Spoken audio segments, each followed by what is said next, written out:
हमारा next topic है blood pressure. ठीक है, ब्लड का प्रेशर, आपकी पूरी बॉडी में ब्लड किस प्रेशर से जाता है, किस प्रेशर की ज़रूरत पड़ती है कि वो बॉडी के एक एक सेल तक पहुंच जाता है। ठीक है, पंप कौन करता है? ऑफ कोर्स हार्ट करता है। तो the pressure at which the blood is pumped through out the body through heart, the pressure, उस प्रेशर से जिससे ब्लड पूरी बॉडी में पंप किया जाता है, किसके थ्रू? हार्ट के थ्रू, उसे कहते हैं ब्लड प्रेशर। ठीक है, ये ब्लड प्रेशर जो है ये आप बेसिकली इसको दो यूनिट्स में लेते हैं। एक होता है सिस्टोलिक प्रेशर या सिस्टोल, एक होता है डायस्टोलिक प्रेशर। ठीक है, ये दोनों आपको याद रखना बहुत ज़रूरी है। एक प्रेशर का हो गया सिस्टोल और एक प्रेशर होगा डायस्टोल, या सिस्टोलिक प्रेशर या डायस्टोलिक प्रेशर। क्या होता है ये सिस्टोल और डायस्टोल? ठीक है, सपोज एक रफली डायग्राम में बनाता हूँ हार्ट का। ओके, अब देखो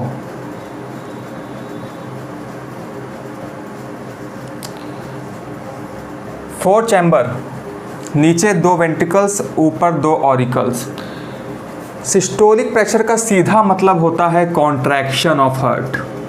कॉन्ट्रैक्शन समझ रहे हो? कॉन्ट्रैक्शन मतलब जब हार्ट कॉन्ट्रैक्ट होकर, सारे चैम्बर्स कॉन्ट्रैक्ट होकर ब्लड को पंप करते हैं।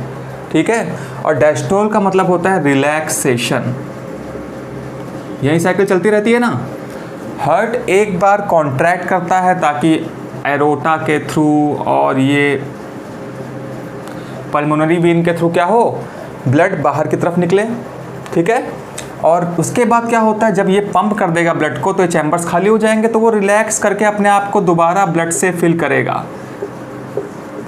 ठीक है, आपकी बुक में इतना ही दिया है, देखो सिंपल सी मतलब है। What is mean by systolic? Systolic pressure simply means contraction of heart when the all the chambers of the heart will contact. Okay, जब वो क्या करेंगे, सिकुड़ेंगे, कॉन्ट्रैक्ट होंगे, the blood will be pumped forcefully from the heart. तो aorta में जाएगा, उसके बाद आर्टरीज में जाएगा। ठीक है, ये क्यों होगा? जब कॉन्ट्रैक्शन होगा चैम्बर्स का। डायस्टोलिक प्रेशर, जब एक बार ब्लड पंप कर दिया तो ये रिलैक्स करेंगे सारे चैम्बर्स, तो ताकि इसमें ब्लड फिल हो सके। ओके, इसे कहते हैं रिलैक्सेशन। तो एक हो गया कॉन्ट्रैक्शन और एक हो गया कॉन्ट्रैक्शन और एक हो गया रिलैक्सेशन। सिंपल। ठीक है, अब इनकी वैल्यू क्या है? ठीक है, अब ऐसे तो बहुत सा होता है। ऑरिकुलर सिस्टोल होता है, क्योंकि एक बार ऑरिकल कॉन्ट्रैक्ट करेगा, फिर क्या होगा, नीचे जाएगा ब्लड, उसके बाद वेंट्रिकल क्या करेगा, पंप करेगा, तो वो कॉन्ट्रैक्ट होगा। तो कई तरह का सिस्टोल होता है, ऑरिकुलर सिस्टोल होता है, वेंट्रिकल सिस्टोल होता है, ऑरिकुलर डायस्टोल होता है। ये आपकी बुक में नहीं है, अच्छी बात है, आपका कोर्स कम है, इसके हिसाब से आपको सिंपली याद करना है the pressure at which the blood is pumped through the heart is known as blood pressure. It is counted in two particular phases. One is systole, that is contraction of the heart, other is diastole, that is relaxation of the heart. अब जब heart contract होकर blood को pump करेगा तो high pressure से blood बाहर जाएगा कि नहीं जाएगा? हाई प्रेशर से ब्लड बाहर जाएगा ना, तो इसकी वैल्यू हमेशा ज़्यादा होती है।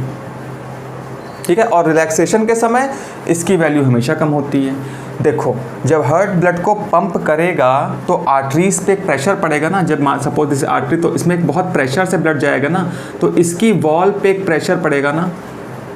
ठीक है, दैट इज सिस्टोलिक प्रेशर। और जब हार्ट रिलैक्स करेगा तो भाई इसमें क्या होगा, उस समय ब्लड पंप नहीं हो रहा होगा, बहुत ही नॉर्मल ब्लड फ्लो होगा यहाँ पे, तो प्रेशर नहीं लग रहा होगा। ठीक है, तो ये रिलैक्सेशन फेस होता है। ओके, तो सिस्टोल और डायस्टोल की वैल्यू नॉर्मली हम कैसे लिखते हैं? 120 mmHg 80 mmHg, ये नॉर्मल वैल्यू है। ओके, दिस मीन्स दैट 100, ये क्या है, सिस्टोलिक वैल्यू है और ये डायस्टोलिक वैल्यू है। ठीक है, systole plus diastole is equal to blood pressure. Doctor नापता है ना ऐसे आपकी ब्रैंकियल आर्टरी में करके, वो भी आपके अगला टॉपिक है।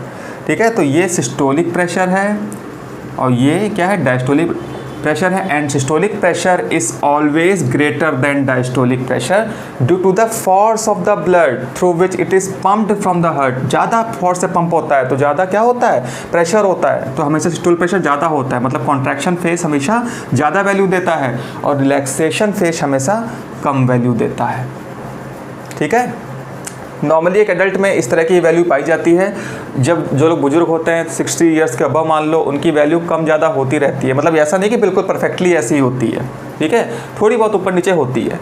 अब जो आपके बुजुर्ग होंगे उनमें क्या होता है 175 या 90 हो सकती है, सॉरी हाँ 175 से 90 तक हो सकती है। अब उनकी ज़्यादा क्यों हो रही है? क्योंकि क्या होता है जब एक एज होती है इंसान की तो उसके जो आर्टरीज होती हैं, यानी कि सपोज इसको मैं कर देता हूँ, आर्टरीज होती हैं वो नैरो हो जाती हैं due to deposition of cholesterol. Cholesterol सब लोग जानते ही होंगे, समझ लो कि एक अनचाहा फैट है, तो ये नैरो हो जाती है। अब ब्लड अगर फ्लो में आ रहा है, आगे इसको नैरो पतला रास्ता मिला तो ये क्या स्पीड इसकी बढ़ जाती है ना, क्योंकि इसको पूरी तरह ब्रॉड नहीं मिला इसको आर्टरी, तो इसकी वैल्यू इससे क्या होता है, इससे क्या होता है सिस्टोल की वैल्यू भी बढ़ जाती है। बात समझ में आई कि नहीं आई? तो बुजुर्गों में ये दिक्कत होती है नॉर्मली, आप लोगों में नहीं। मतलब मोटे लोगों की तो एक खास दिक्कत होती है, ब्लड प्रेशर ऊपर नीचे होना, ठीक है, कम होना ज़्यादा होना, ये सब होता है।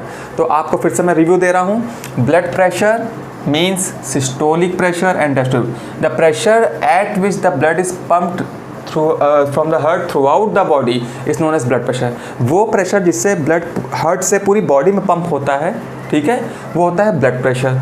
ये कैसे काउंट किया जाता है? दो वैल्यूज़ में, systolic and diastolic. Systolic is the contraction of the heart, diastolic is the relaxation of the heart. Means the pressure at which the blood is pumped from the heart when it is contracted it is systolic pressure, ये हमेशा ज़्यादा होगा। And when the heart relaxes and filled with the blood again, उस समय इस artery पे जोर कम पड़ रहा होगा तो ये कम होती है। और सिस्टोल जब बहुत तेज़ पंप करता है तो उस समय आर्टरीज पे प्रेशर ज़्यादा पड़ रहा होता है, ठीक है।